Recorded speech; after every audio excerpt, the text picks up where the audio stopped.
Subunit 4.2, Behavioral Planning. Question is, why is it actually counterproductive to respond to various children's use of behaviors such as kicking in the same way?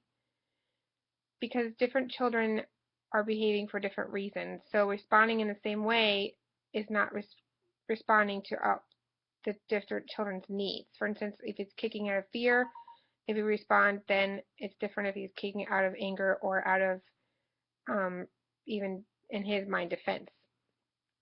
So each child's behavior and each instance is going to require a different response in that situation. What source of information do you gather in your classroom that will help lead to individual behavioral planning for children? This information will be observation as well as anecdotal notes so that you can really get to know a child, but in an objective way, so that you can look back on the notes and observation and know how that child is behaving, what their routine is, what their patterns are, so that you can better plan for their behavior strategies. What are the benefits of having several short-term goals embedded within a long-term goal for a child?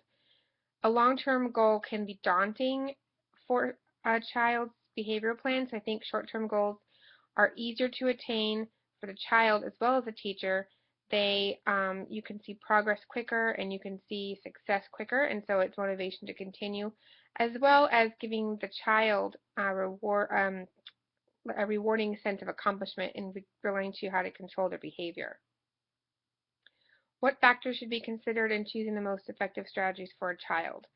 Factors of the child's routine, being able to make sure it's consistent, the practicality of being able to continue the strategy at home if possible, and also the factors of the learning styles and the patterns of behavior in that child.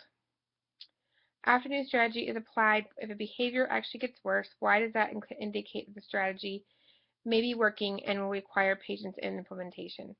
This is because the child is really testing out the boundaries. If it's a new strategy, the child may not know exactly what's going on at first, so they're going to test the boundaries and test the limits, and so they're going to push back even harder until they understand that that strategy is in place and be consistent, and that their behavior isn't going to change the strategy.